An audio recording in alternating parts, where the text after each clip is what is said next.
So what is a monogram? Well, I'm convinced not everyone knows this. I've seen lots of strange explanations flying around. Some claiming that a single letter is a monogram if it's stylized, or comments like, that's not a monogram, the spacing between the letter or the weight isn't exactly equal. So what is a monogram? Well, this is the dictionary definition, and you can find it by just Googling the question.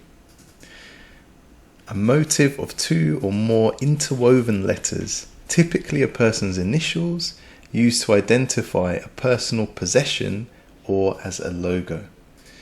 And here's another, if you're a fan of Wikipedia. A monogram, or Wenzel, is a motif made by overlapping or combining two or more letters and other graphemes to form one symbol. Monograms are often made by combining the initials of an individual or a company used as recognizable symbols or logos.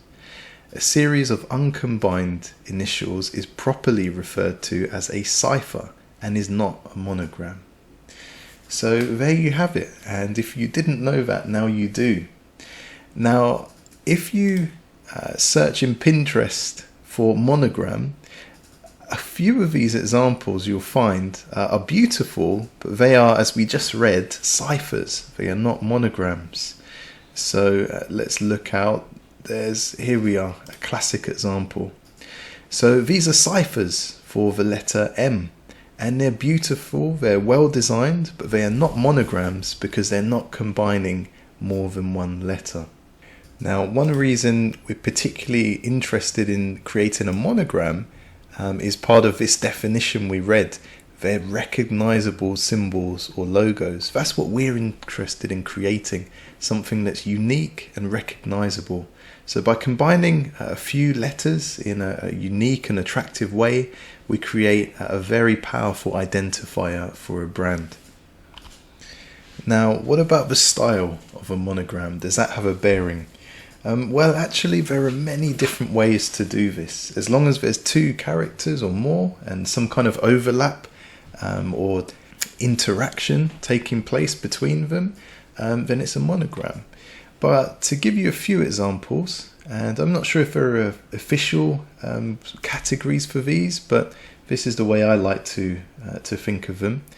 So this kind of monogram is quite popular. There's a single line weight, and all of the elements are geometrically perfect. So it's straight angles, perfect circles, and that's quite a popular type of modern monogram.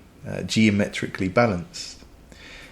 You then have the more traditional style of monogram.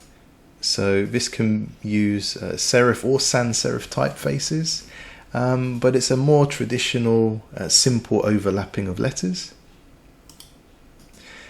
This I think of as more of a script style monogram. So at least one of the letters features a script font, and the script really lends itself to intertwining and interacting with the other character quite nicely.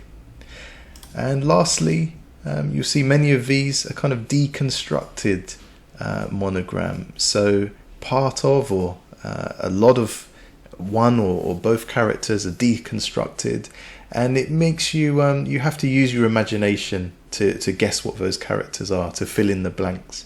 And it can be quite effective. It's quite visually engaging. So broadly, I think those are popular categories of monogram that I've seen. So hopefully that background gives you some bearing on what we're going to create. It's a beautiful and unique combination of two or more letters. And that's it. For the purposes of logo design, this is an excellent way to identify a brand.